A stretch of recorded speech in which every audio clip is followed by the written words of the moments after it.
Today's Memorial Day. It's a day we take to honor those who have served in the military and made the ultimate sacrifice. A lot of Americans regard today as either the first day of summer, a good day to eat a lot of burgers and drink beer, or have a mattress or furniture sale. But for those who have served in the military or loved ones who've lost somebody to war, today is about honoring the fallen. When we joined the military, all of us wrote a blank check to Uncle Sam.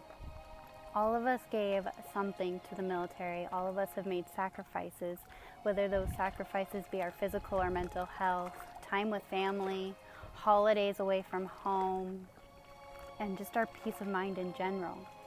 But some made the ultimate sacrifice and lost their lives.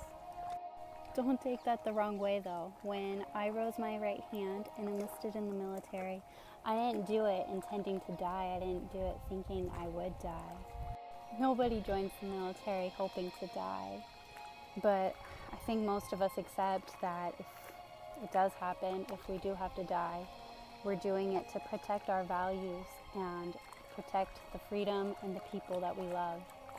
Many of us have lost someone, and even if you think you don't know somebody who's lost somebody, you know me.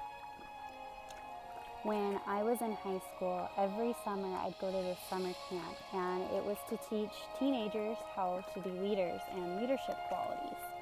And an active duty captain was one of the instructors, and he came every year. He was one of the few constants in the summer program. He'd been doing it every year for like 10 years at that point. And he was just wonderful. Everybody loved him. He was probably one of the greatest people I ever met, one of the greatest men I ever met. He was very brave, and he encompassed leadership. Everything he did was right and fair and so cool. We all used to call him Captain America because he just embodied everything you thought Captain America was and should be.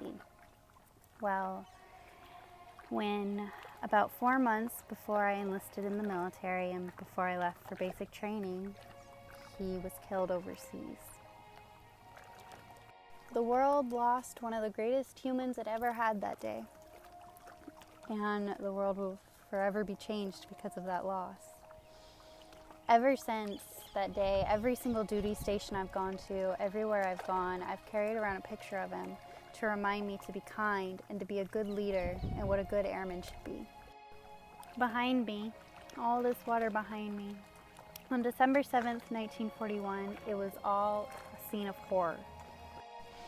Early that morning, Japanese fighters had flown over Pearl Harbor and released complete chaos. The soldiers, sailors, and airmen who were on Pearl Harbor and Hickam Field fought bravely for their country and for their shipmates. Over 2,000 people died that day. Many of them were not able to be rescued or found, and they were laid to rest in this harbor behind me. Whereas many of the men who did survive have asked when they die to be laid to rest among their shipmates in the water.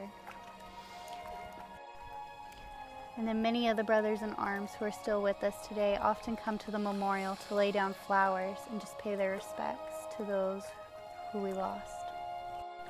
So how do we honor those who have paid the ultimate sacrifice in our own lives on Memorial Day?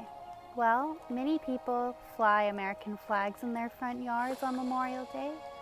Some people go to cemeteries and other memorials and pay their respects or lay down flowers to give to those.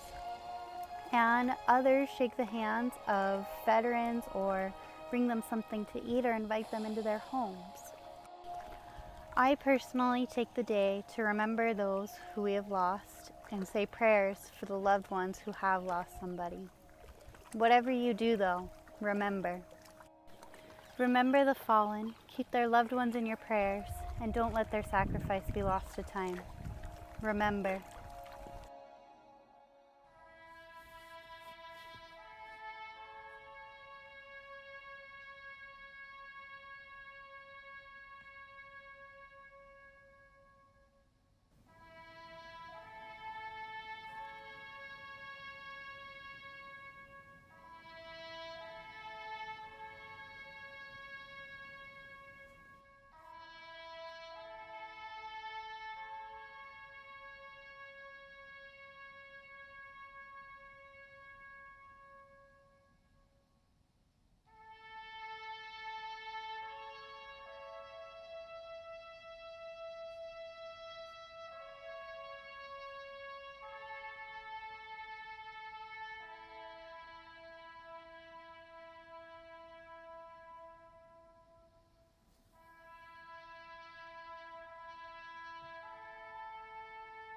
Good night, Captain Sear.